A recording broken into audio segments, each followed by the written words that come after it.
Okay, so ही diagram आहे तुमची two stroke SI इंजिनसाठी पोर्ट डायग्राम म्हणता याला है ना, पोर्ट टायमिंग डायग्राम. कारण टू स्ट्रोकमध्ये पोर्ट्स आहेत ना, exhaust port, suction port, transport port.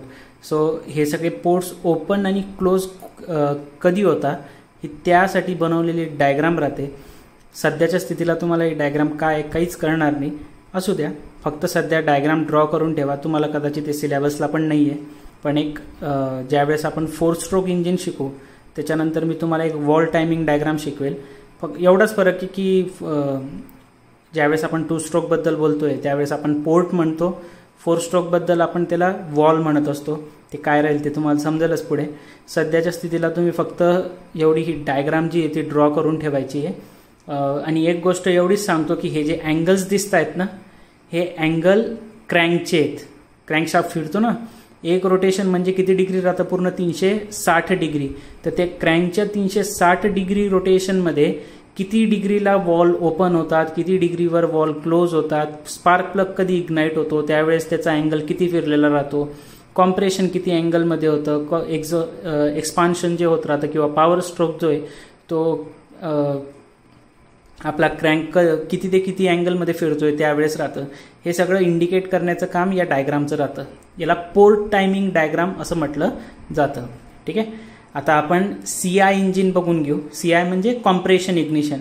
बघा, सिंपल लक्षात ठेवा, स्पार्क इग्निशन, SI म्हणजे काय, स्पार्क इग्निशन म्हटलं याचा अर्थ पेट्रोल इंजिन, आणि CI म्हणजे कॉम्प्रेशन इग्निशन म्हटलं म्हणजे डिझेल इंजिन राहतं. तर 2 स्ट्रोक CI इंजिन आपण आता बघणार आहे. तर आपल्याला 2 स्ट्रोक CI इंजिन म्हणजे आपल्याला 2 स्ट्रोक डिझेल इंजिन बघायचं आहे. ठीक आहे, चला बघा, आता मी डायग्राम ड्रॉ करतो आणि त्यानंतर आपण 2 स्ट्रोक CI इंजिन बघूया. आता 2 स्ट्रोक CI इंजिन काय राहतं. बघा, डायग्राम मी ड्रॉ केलेली आहे. जसं आपण 2 स्ट्रोक SI इंजिन पाहिलं होतं सेम तसंच आहे, फक्त एक मायनर चेंज केलेला राहतो. तो काय राहतो ते आपण बघूया. आणि जे पॉईंट्स आहेत वर्किंगचे ते सेम, वर्किंगचे पॉईंट ऑलमोस्ट सेम राहतील, थोडासा फरक राहील फक्त 1-2 पॉईंटमध्ये. आणि कन्स्ट्रक्शन जे कन्स्ट्रक्शन तर ॲज इट इज आहे, कन्स्ट्रक्शनमध्ये काहीच चेंज नाही आहे. फक्त एक स्पार्क प्लग काढून त्याच्या जागी फ्यूल इंजेक्टर टाकलेला राहतो, तर ते SI इंजिनचं CI इंजिन होऊन जातं. ठीक आहे, स्पार्क इग्निशनमधून कॉम्प्रेशन इग्निशन होऊन जातं. ते काय एक्झॅक्टली फरक आहे बघूया. पहिले मी तुम्हाला पूर्ण इंजिन जे आहे ते एक्सप्लेन करून सांगतो, त्याच्यानंतर आपण पॉईंट वाईज जसं मागच्या वेळेस केलं होतं 1 बाय 1 पॉईंट वाईज आपण परत एकदा बघून घेऊ. आता तुम्हाला जर SI इंजिन समजलं असेल तर CI इंजिन समजायला काहीच त्रास नाही झाला पाहिजे, अतिशय सिंपल पद्धतीत समजून जाईल. बघा, आता CI इंजिन नाव लक्षात ठेवा बरं. CI म्हणजे कॉम्प्रेशन इग्निशन, SI म्हणजे स्पार्क इग्निशन. ठीक आहे, तर आहे काय बघूया. इंजिन ड्रॉ केलेलं आहे मी. जर तुम्ही मागच्या वेळेसचं इंजिन आठवलं तर त्याच्यामध्ये फक्त एवढाच काहीतरी फरक होता की आपण ट्रान्सपोर्ट पोर्ट इथल्या इथं दाखवला होता, आणि जो मी अॅनिमेशन टाकलं होतं त्याच्यामध्ये ट्रान्सपोर्ट पोर्ट बाहेरूनच होता. आणि ऍक्च्युअली ट्रान्सपोर्ट पोर्ट हा बाहेरूनच राहतो, पण ते तुमच्या टेक्स्टबुकमध्ये जशी डायग्राम दिली होती तशीच मी दाखवत होतो. ट्रान्सपोर्ट पोर्ट हा बाहेरूनच ठेवावा लागतो, नाही तर पिस्टनला मूव्ह करायला जर जागा भेटली नाही तर पिस्टन कॉम्प्रेशन आणि पॉवर स्ट्रोक परफॉर्मन्स करणार नाही, गडबडून जाईल. म्हणून कधीही लक्षात ठेवा, ट्रान्सपोर्ट पोर्ट हा बाहेरूनच राहतो. इनलेट पोर्ट, एक्झॉस्ट पोर्ट दोन्ही एका साईडला आहे. मागच्या वेळेसच्या डायग्राम मध्ये आपण इथे दाखवले होते, ट्रान्सपोर्ट पोर्ट या साईडला दाखवला होता. यावेळेस एक्झॉस्ट पोर्ट, इनलेट पोर्ट मी या साईडला दाखवले, ट्रान्सपोर्ट पोर्ट या साईडला दाखवलाय. काही फरक पडणार आहे का त्याच्याने? नाही. तुम्हाला पाहिजे तर तुम्ही हे दोन्ही पोर्ट उचलून या साईडला दाखवा आणि हा एक्झॉस्ट ट्रान्सपोर्ट पोर्ट जो आहे तो या साईडला दाखवा, काहीही फरक पडत नाही, चालेल. ठीक आहे, तुम्ही जर डायग्राम पाहिली तर डायग्राम तशीच आहे, ज्याच्यामध्ये ट्रान्सपोर्ट पोर्ट आहे, इनलेट पोर्ट आहे, एक्झॉस्ट पोर्ट आहे, पिस्टन आहे, क्रँकशाफ्ट आहे. सॉरी, हा काय राहतो आपला कनेक्टिंग रॉड आहे ना, क्रँकला कनेक्टेड आहे, क्रँक केस आहे. आणि हा जो सर्कल आहे तर हा काय असणार आहे तुमचा, दिस इज क्रँकशाफ्ट. सेम तसंच आहे. वरती जर बघितलं तर वरती सिलेंडर दिसतंय, डिफ्लेक्टर लावलेलं आहे. फक्त एवढा फरक आहे की मागच्या वेळेस वरती जो सिलेंडर होता ना त्याला फिन्स जे होते ते बाहेरून छोटे छोटे लावलेले होते है ना. आता जे फिन्स लावलेले आहेत मी या ठिकाणी, हे जे ब्ल्यू कलरने ड्रॉ केलेले आहेत ना मी, हे सगळे फिन्स आहेत. मग आता ते सिलेंडरच्या मधून राहतील का? नाही. जर हे तुमचं सिलेंडर आहे ना तर फिन्स सगळे असे बाहेरून लागलेले राहतात. पण आता ते 2 डायमेन्शनल बॉडीमध्ये ते तुम्हाला आता तुम्ही ड्रॉइंग शिकले म्हटल्यावर तुम्हाला हे कळलं पाहिजे की 2 डायमेन्शनल बॉडी तर ते तिथूनच ड्रॉ करावे लागतील आहे ना, सरफेसवरच दाखवावे लागतील. तर हे सगळे फिन्स बाहेर लावलेले राहतात सिलेंडरच्या. आणि चेंज काय झालं बघा, बाकी सगळं तर सेम होतं. फिन्स जे छोटे छोटे लावलेले होते आता फिन्स मोठे करून टाकले. आणि जो सगळ्यात महत्वाचा चेंज आहे तो काय की इथं वरती तुम्ही मागच्या वेळेस स्पार्क प्लग लावलेला होता, ज्यावेळेस आपण एसआय इंजिन शिकलो होतो, स्पार्क इग्निशन शिकलो होतो. स्पार्क करण्यासाठी स्पार्क प्लगची गरज होती. आता इथं स्पार्क प्लग जो होता तो आपण काढून टाकलेला आहे, याचा अर्थ स्पार्क होणार नाहीये. आणि त्याच्याऐवजी लावलेलं आहे आपण फ्यूल इंजेक्टर. फ्यूल इंजेक्टरचं काम काय, जो फ्यूल इंजेक्ट करतो म्हणजे स्प्रे करतो है ना. फ्यूलचं काय करणार आहे, तो स्प्रे करणार आहे फ्यूलला, बस है ना. मागच्या वेळेस जे होतं ते फ्यूल कुठून एंटर करत होतं, इनलेट पोर्ट मधून. आता इनलेट पोर्ट मधून फ्यूल येणार नाही. इनलेट पोर्ट मधून काय, फक्त मग एअर है ना. इनलेट पोर्ट मधून फक्त काही एअर. मागच्या वेळेस इनलेट पोर्ट मधून एअर प्लस फ्यूलचं मिक्सचर येत होतं. आता इथं फक्त काय येणार आहे, एअर येणार आहे. आणि फ्यूल कुठून येईल, फ्यूल इंजेक्टर मधून येईल. फरक कळलेला आहे. मागच्या वेळेस स्पार्क प्लग होतं, आता फ्यूल इंजेक्टर आहे. That's it. आणि अजून एक महत्वाचा चेंज आहे, जस्ट तुमच्या ऍडिशनल नॉलेज साठी सांगतोय मी. जे आपलं नंबर ऑफ फिन्स आहे ते फिन्स खूप जास्त दाखवलेत मी आता. मागच्या वेळेस थोडेफारच फिन्स दाखवत होतो, आता फिन्स जास्त आहे. Why the reason is this is the compression ignition engine. ठीक आहे, सीआय इंजिन आहे. काय झालं मग, सीआय इंजिन येतं. सीआय इंजिन मध्ये कॉम्प्रेशनने टेम्परेचर बनवलं जातं. स्पार्क इग्निशन मध्ये आपण स्पार्क आग लावून द्यायचो आपण है ना, इथं आपोआप आग लावून जाते. फरक असेल ना काहीतरी, इथं आपोआप आग लागते. याचा अर्थ काय की इथं टेम्परेचर जे क्रिएट होतं ना इंजिनच्या मध्ये ते खूप जास्त होतं. टेम्परेचर जे क्रिएट होतं ते खूप जास्त होत असतं. आणि त्याच्यामुळे याला कूल करण्यासाठी, या सीआय इंजिनला कूल करण्यासाठी फिन्सची गरज जास्त राहते. एसआय इंजिन मध्ये इतकं जास्त टेम्परेचर राहत नाही. ठीक आहे, तर मग तिथं छोटे छोटे फिन्स बी राहिले तरी चालतात. का असं झालं नाही की टू व्हीलर डिझेलवर बनवलीच गेली नाही. प्रॅक्टिकल करून बघायला पाहिजे होतं ना. आता तुम्ही सांगा सर ते बुलेट होती डिझेलवर, मग ते बुलेटचं इंजिन बी किती होतं, 500 सीसीचं होतं है ना. मग ती एवढं थोडंफार बी चाललं तर एवढं मोठं डिझेल लागून जायचं तिला. मग ती गाडी बी तेवढी वजनदार होती. तर हे कधी बी लक्षात ठेवा, डिझेल तुम्ही जितके बी डिझेल इंजिन बघाल ना, जेवढे बी हेवी ड्युटी ऑटोमोबाईल्स आहे, ऑटोमोटिव्ह आहे. हेवी ड्युटी म्हणजे काय, तुमचं मोठमोठे कार झाले, ट्रक झाले, बस झाल्या, वॉट एव्हर, म्हणजे ते आपलं क्रेन झाले, किंवा मग त्याच्यानंतर रेल्वे, त्याच्यानंतर हेवी ड्युटी ट्रक्स ज्या राहतात ते म्हणून घ्या, किंवा तुमचं जेसीबी म्हणून घ्या. हे सगळे कशावर चालतात, डिझेलवर. का बरं यांना पेट्रोलवर चालवून बघायची इच्छा नाही झाली असेल का, चालवलं असेल. पण पेट्रोलच्या कंबशनमुळे, रिमेंबर दॅट, पेट्रोलच्या कंबशनमुळे तेवढी एनर्जी क्रिएट होत नाही जेवढी या हेवी ऑटोमोटिव्ह साठी गरजेची आहे. मग एवढी एनर्जी कोणत्या इंजिन मध्ये क्रिएट होते, डिझेलच्या याच्यामध्ये. म्हणून डिझेल इंजिन वापरले जातात. आणि मग डिझेल इंजिन जर एवढी मोठी एनर्जी बनवत असेल तर त्या ठिकाणी टेम्परेचर पण किती जास्त क्रिएट होईल. मग टेम्परेचर इतकं जास्त क्रिएट झालं तर मग ते टेम्परेचरमुळे ते इंजिनचा जो आतला भाग आहे, आता तुम्ही ज्यावेळेस डिग्रीला जाल त्यावेळेस तुम्हाला थोडेफार कळतील नॉकिंग काय राहतं. त्याच्यानंतर अजून एक काहीतरी वर्ड राहतो नॉकिंग, आणि लक्षात येईल तेव्हा सांगेल मी. नॉकिंग आणि अजून एक काहीतरी वर्ड राहतो. आपोआप इग्निशन व्हायला लागतात. थोडं बी पेट्रोल आलं की आपोआप जळून जातं, डिझेल आलं की आपोआप जळून जातं. हे सगळे जे ड्रॉबॅक होतात इंजिनमध्ये because of the excess heat which is generated inside the cylinder, ते रिमूव्ह करावी लागते हीट. मग ते रिमूव्ह कशी करणार, तर फिन्सचा वापर करून. म्हणून या ठिकाणी डिझेल इंजिनवर एवढे जास्त फिन्स लावावे लागतात. ठीक आहे, मग आता आपण पहिले वर्किंग समजून घेऊ. कन्स्ट्रक्शन तर सेम आहे. फर्स्ट पॉइंट जर तुम्ही बघितला इथं तर मी कन्स्ट्रक्शनचा एकच पॉइंट लिहिलेला आहे. आणि काय लिहिलेलं आहे, the construction of the two stroke CI engine is same as that of the SI engine. Two stroke SI इंजिनचं जे कन्स्ट्रक्शन होतं ॲज इट इज छापून इथे टाकायचं. फक्त except that instead of the spark plug a fuel injector is use. फक्त तिथं जो स्पार्क प्लगचा पॉइंट होता ना तो काढून घ्यायचा. स्पार्क प्लगचा पॉइंट याच्यात टाकायचा नाही. इथं उलट काय टाकायचंय तुम्हाला, फ्यूल इंजेक्टर टाकायचंय है ना. At the top of the cylinder we have fixed a fuel injector which sprays the fuel. ठीक आहे, ड्युरिंग द कॉम्प्रेशन स्ट्रोक. कॉम्प्रेशनच्या वेळेस तो फ्यूल इंजेक्ट करायचं काम करणार आहे. स्पार्क प्लग लावलेला नाही. That's it. ठीक आहे. चला मग आता आपण बघूया वन बाय वन. मी पहिले पूर्ण तुम्हाला एक्सप्लेनेशन देऊन देतो, त्यानंतर एक पॉईंट वाईज एक एक बघता येईल. इथं काय होणार आहे, प्रोसेस तुम्हाला माहिती आहे. काय होईल, पहिले पॉवर स्ट्रोक बद्दल बोलू. पॉवर स्ट्रोक पासून सुरू करू. समजा इथं आपलं हा पिस्टन जो आहे तो वरती आहे, पॉवर स्ट्रोक झाला. पॉवर स्ट्रोक झालं म्हणजे काय, फ्यूल बर्न झालेलं आहे. मग फ्यूल बर्न झालं याचा अर्थ काय होतो, फ्यूल बर्न झाला याचा अर्थ जो एनर्जी जनरेट झाली ती एनर्जी कोणावर अप्लाय होईल, पिस्टनवर. आणि पिस्टन कुठे येणार आहे, जोरात खाली. So let's say that piston is moving from TDC to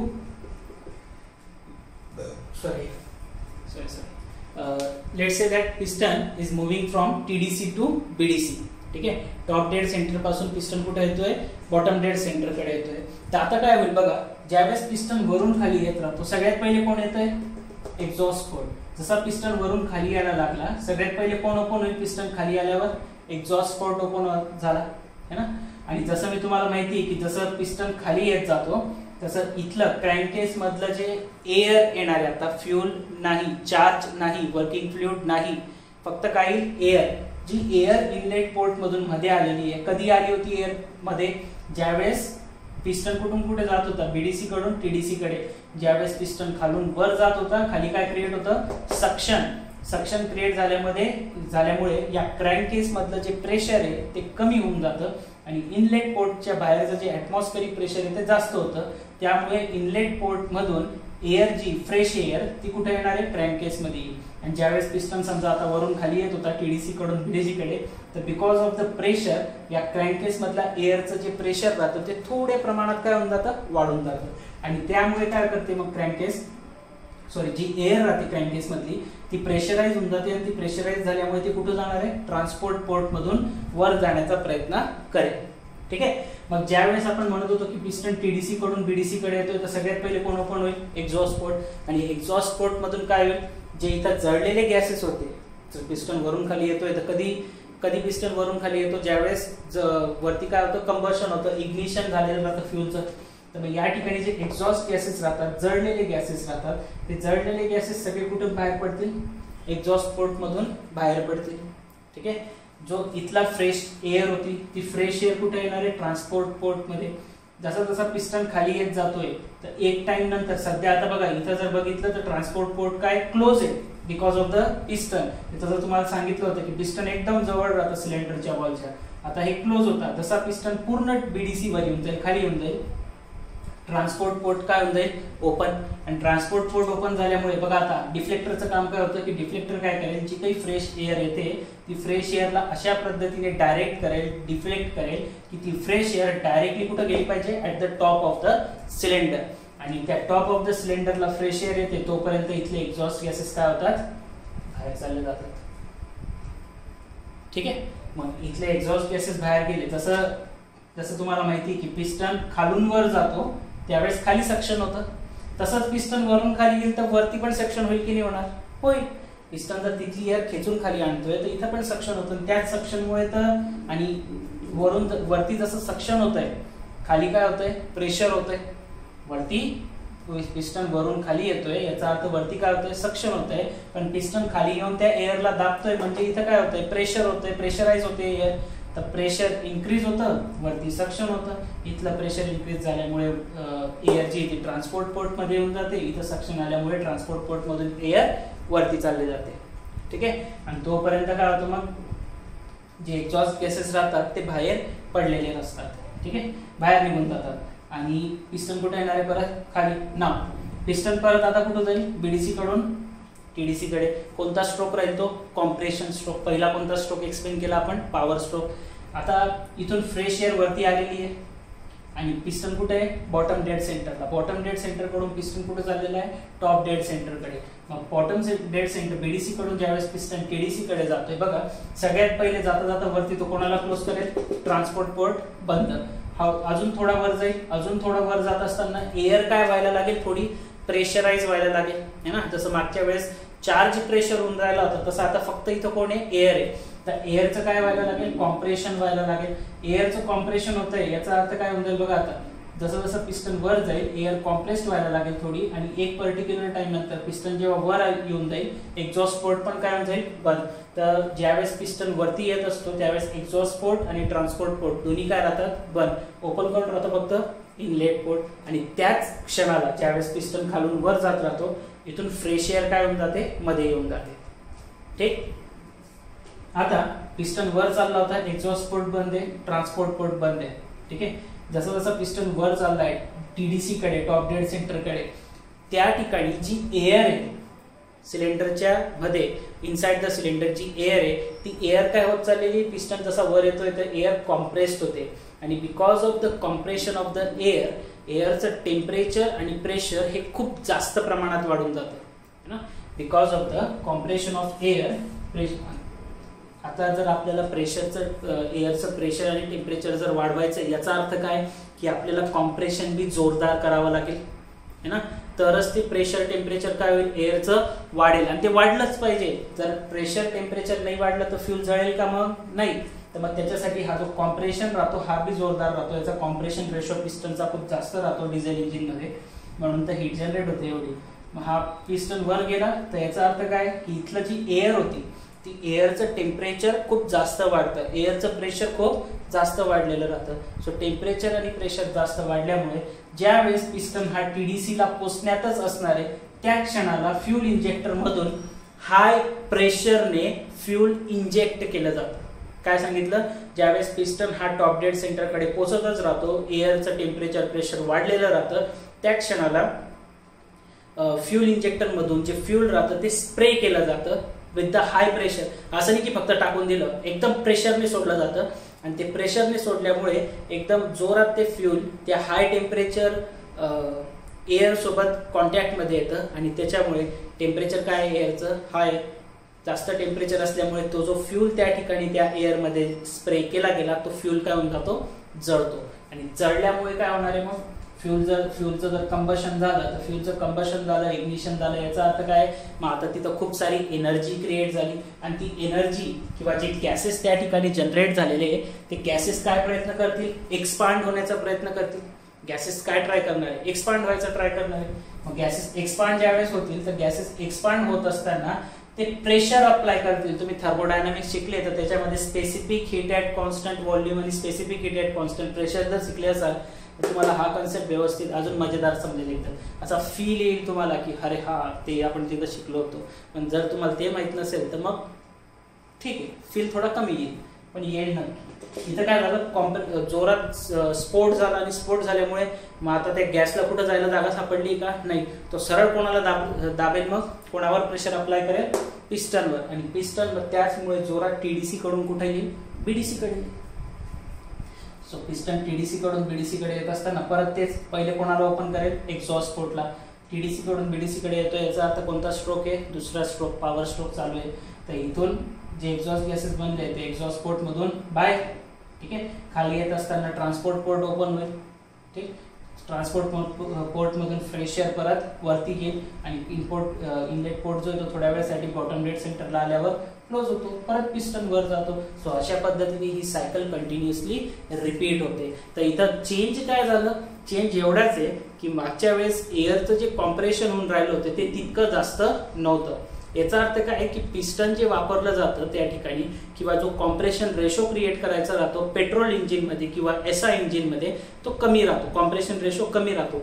पण डिझेल इंजिन जे राहतात ते कधी बी मोठे मोठे राहतात. का बरं, कारण त्याच्यामध्ये पिस्टन जे राहतं ना ते खूप मोठं यूज केलेलं राहतं, जेणेकरून जो कॉम्प्रेशन होईल एअरचं ते पण एकदम जोरदार झालं पाहिजे. का बरं, कारण डिझेलला जळण्यासाठी आपण स्पार्क देत नाहीये. डिझेल फक्त स्प्रे केलं जातंय आणि ते एअरच्या टेम्परेचरमुळे ते जळतंय.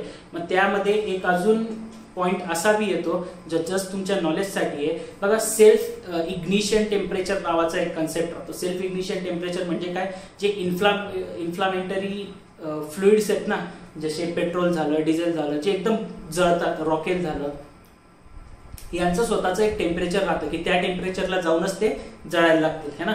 जसं आपल्या बॉडीचं बी एखादं टेम्परेचर राहत असेल, जसं मी तुम्हाला सांगितलं की एक आगपेटी घेतली आपण आणि बोटाखाली ठेवली तर तुमची बॉडी काय जळून जाणार आहे का पूर्ण, नाही. तेवढीची हीट आहे ती सफिशियंट आहे का एखाद्या बॉडीला जाळण्यासाठी, नाही. तसंच पेट्रोल डिझेलला जाळण्यासाठी बी एक टेम्परेचरची गरज राहते. मग पेट्रोलचं जे व्यवस्थित आहे का, पेट्रोलचं जे सेल्फ इग्निशन टेम्परेचर आहे ना ते जास्त आहे, म्हणजे पेट्रोल जास्त टेम्परेचरला पोचल्यानंतरच जळतो, पण डिझेल कमी टेम्परेचरला पण जळून जातो.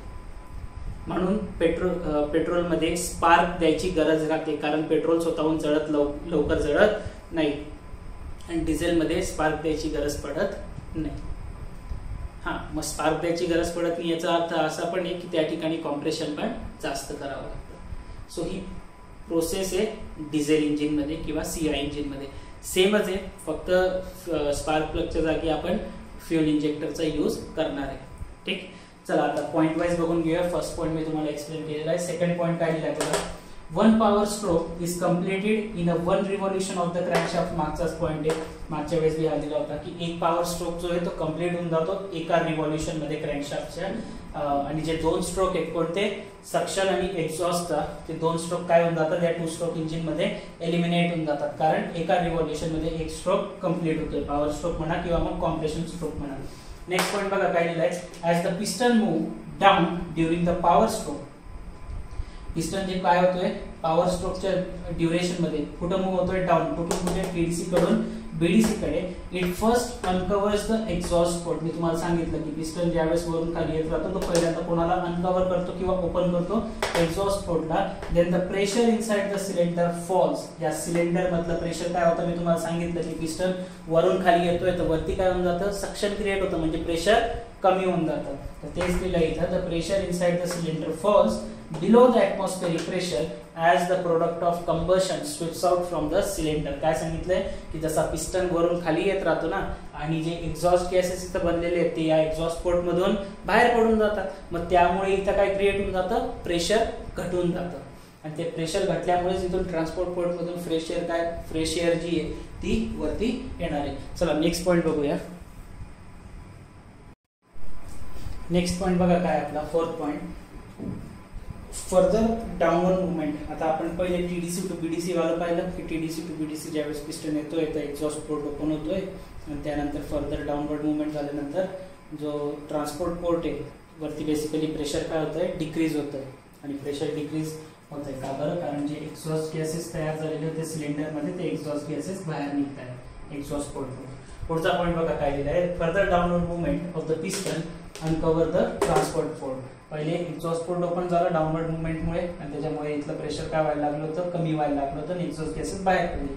आणि पुढे जसा पिस्टन अजून खाली आला तर आता कोण ओपन होऊन जाईल, ट्रान्सपोर्ट पोर्ट ओपन होईल. मग इथं तेच दिलंय, further downward movement of the piston uncovers the transport port and slightly compress the air enters the engine cylinder. वरून खाली येत असताना क्रँकेस मधली जी फ्रेश एअर होती त्याला हा पिस्टन स्लाइटली काय करून टाकतो, कॉम्प्रेस करतो. जी एअर कुठे येणार आहे, इंजिन सिलेंडर मध्ये येणार आहे. कशा थ्रू, क्रँकेस मधली है ना, क्रँकेस मधली एअर जी एअर होती फ्रेश एअर पिस्टन वरून खाली मूव्ह होत असताना तो त्याला स्लाइटली कॉम्प्रेस करतो आणि ती स्लाइटली कॉम्प्रेस झालेली एअर ट्रान्सपोर्ट पोर्ट थ्रू कुठे येणार आहे, इंजिन सिलेंडर मध्ये. पुढे due to deflector on the top of piston. काय लिहिलंय बघा, ड्यू टू डिफ्लेक्टर आहे. ड्यू टू डिफ्लेक्टर कुठं कनेक्टेड आहे तो, at the top of piston the air will move to the top of the cylinder. जी एअर येते ती कुठं जाणार आहे, to the top of the cylinder. डिफ्लेक्टरचं कामच ते की ट्रान्सपोर्ट पोर्ट थ्रू आलेली एअरला कुठं पाठवायचं, डायरेक्टली ट्रान्सपोर्ट पोर्ट थ्रू जी एअर येणार आहे त्या एअरला डायरेक्टली कुठे पाठवायचं, to the top of the cylinder and switch out the remaining exhaust gases through the exhaust port. जशी फ्रेश एअर वरती येते तसं उरलेले सुरलेले जे काही एक्झॉस्ट गॅसेस राहतील ते एक्झॉस्ट पोर्ट मधून काय होत जातील, स्वीप आउट होतील, बाहेर फेकले जातील. And this process is known as a scavenging. Scavenging काय राहतं, आपण हे लास्ट SI इंजिन मध्ये मी पाहिलं होतं की जी प्रोसेस आहे ज्याच्यामध्ये एक्झॉस्ट गॅसेस बाहेर फेकले जातात त्या प्रोसेसला आपण काय म्हणत असतो, स्कॅव्हेजिंग असं म्हणत असतो. ठीक आहे. नेक्स्ट पॉइंट आहे बघा, when the piston start moving upward. So आता आपण पॉवर स्ट्रोकचं बघितलं की वरून खाली येताना पहिले एक्झॉस्ट पोर्ट ओपन होतो, एक्झॉस्ट पोर्ट ओपन झाला म्हणून वरती प्रेशर कमी होतं, प्रेशर कमी झाल्यामुळे इथून एक्झॉस्ट गॅसेस बाहेर निघत जातात. तसं अजून पिस्टन खाली येतोय, तसं ट्रान्सपोर्ट पोर्ट ओपन होतोय आणि because of the piston moving the downward क्रँकेस मधलं जी एअर आहे ती प्रेशराइज होते आणि ती ट्रान्सपोर्ट पोर्ट मधून डिफ्लेक्टरच्या साह्याने डायरेक्टली सिलेंडरच्या टॉप साईडला जाणार आहे. हे असे आपण 5 पॉईंट पाहिले आतापर्यंत. 6वा पॉईंट काय बघा, when the piston start moving upward. Now compression stroke बद्दल बोलतोय आपण. ज्यावेळेस पिस्टन खालून वर जायला सुरुवात होईल, the first transfer port then the exhaust port will close. जसं वरून खाली येताना पहिले एक्झॉस्ट आणि ट्रान्सपोर्ट पोर्ट ओपन झाले होते, खालून वर जाताना ट्रान्सपोर्ट पोर्ट पहिले बंद होईल, नंतर कोणता बंद होणार आहे, एक्झॉस्ट पोर्ट ओपन होणार आहे. As soon as the exhaust port closes, जसा एक्झॉस्ट पोर्ट बंद झाला, the compression of air start. मी तुम्हाला सांगितलं की जसा पिस्टन खालून वर जायला लागतो, पहिले ट्रान्सपोर्ट पोर्ट क्लोज होईल, नंतर एक्झॉस्ट पोर्ट क्लोज होईल आणि जसं एक्झॉस्ट पोर्ट क्लोज झाला, कारण एक्झॉस्ट पोर्ट ओपन होण्याच्या पूर्वी जर कॉम्प्रेशन सुरू झालं असतं तर एअरला कॉम्प्रेशन होईल का पहिले ते विचार करा. कारण की इथून बाहेर निघायला जागा आहे. एअर कॉम्प्रेस कधी होईल, ज्यावेळेस त्याला कुठंच बाहेर जायला जागा नाही, आता ती दाबलीत जाणार आहे एअर, त्यावेळेस कॉम्प्रेस होईल. इथून बाहेर जागा आहे म्हटल्यावर ते कॉम्प्रेशन होणारच नाही. पण जी एअर एक्झॉस्ट पोर्ट क्लोज झाल्यानंतर ज्यावेळेस पिस्टन वर जाईल त्यावेळेस एअरचं कॉम्प्रेशन काय होतंय, स्टार्ट होतंय. पुढे बघा, further movement of the piston, the pressure in the क्रँकेस decreases and fall below the atmospheric pressure. काय सांगितलंय, एक्झॉस्ट पोर्ट क्लोज झाला, अजून फर्दर मुवमेंट ऑफ पिस्टन म्हणजे अजून पिस्टन ज्यावेळेस वर जायला लागला तर त्यामुळे काय झालं, the pressure inside the क्रँकेस fall below the atmospheric pressure. काय सांगितलं की पिस्टन जसा जसा वर जात होता, खाली सक्शन क्रिएट झालं, सक्शन क्रिएट झाल्यामुळे जो क्रँकेस मधलं प्रेशर आहे ते ॲटमॉस्फेरिक प्रेशर पेक्षा सुद्धा काय होऊन गेलं, डिक्रीज झालेलं आहे. आणि जर डिक्रीज झालेलं आहे ॲटमॉस्फेरिक प्रेशर पेक्षा, तर त्याच इन्स्टंटला इनलेट पोर्ट मधून जी फ्रेश एअर राहते ती कुठे एंटर करते, क्रँकेस मध्ये.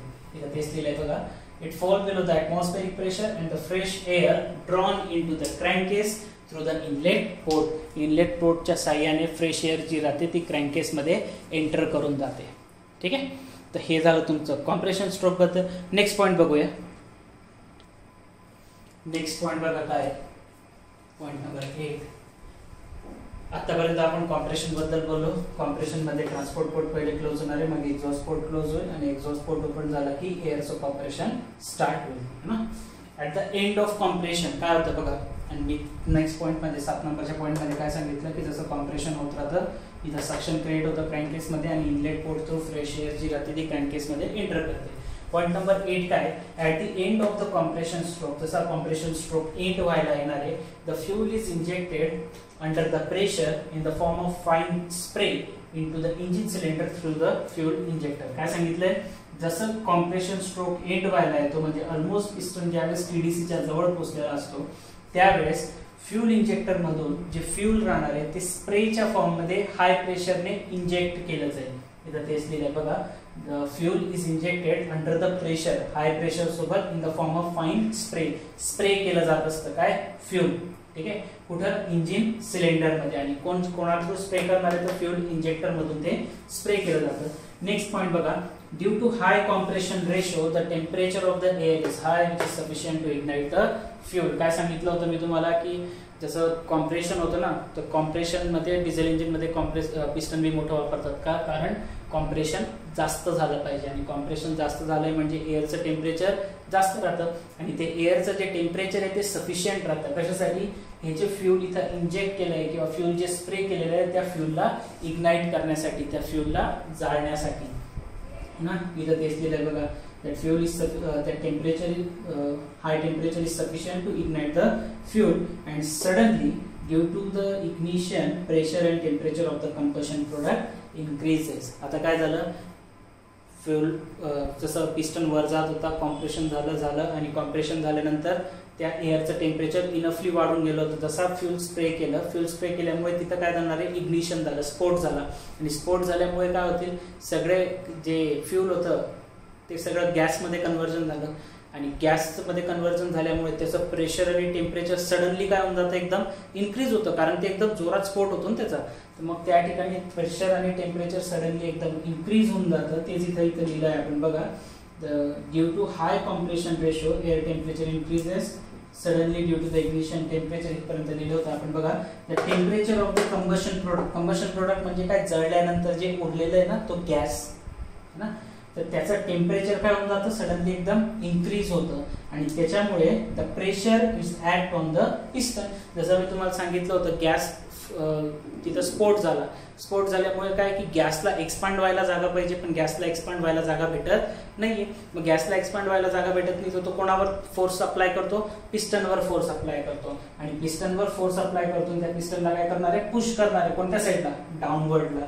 इथं दिसलेलं आहे बघा, द कंबशन प्रोडक्टचं जे इन्क्रीज झालेलं प्रेशर टेम्परेचर आहे ते कोणावर ऍक्ट होतं, पिस्टनवर, आणि पिस्टन पुश होतो डाऊनवर्ड डायरेक्शन मध्ये with a great force and combustion product get expand. मग तो ज्यावेळेस पिस्टन खाली येतो त्यांना एक्सपांड व्हायला जागा भेटते आणि एक्सपांड झाल्यानंतर ते एक्झॉस्ट गॅसेस थ्रू काय होणार आहे, बाहेर पडणार आहे. कोण, exhaust gases.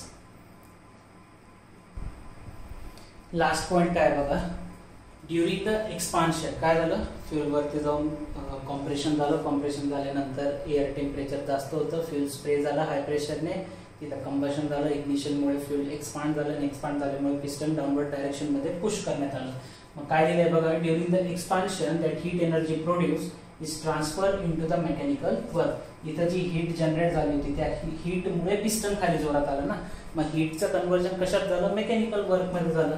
When the piston reaches to the BDC, it uncovers the exhaust port and permits the burn gases to flow out of the cylinder. काय सांगितलं की इथं जी गॅस एक्सपांड झाले त्याच्यामुळे हीट एनर्जीचं कन्वर्जन मेकॅनिकल वर्क मध्ये झालं आणि जसा पिस्टन हा बीडीसीला रीच होतो तिथून एक्झॉस्ट पोर्ट ओपन होऊन जातो आणि एक्झॉस्ट पोर्ट ओपन झाल्यामुळे सगळे जे कंबशन झालेले एक्झॉस्ट गॅसेस राहतात ते फ्लो होऊन जातात, बाहेर सिलेंडरच्या बाहेर निघून जातात आणि अशा पद्धतीने ही सायकल कंप्लीट होऊन जाते. तर या पद्धतीने तुमचं 2 स्ट्रोक CI इंजिन काम करत असतं. तर आजचं लेक्चर आपण इथेच संपूया.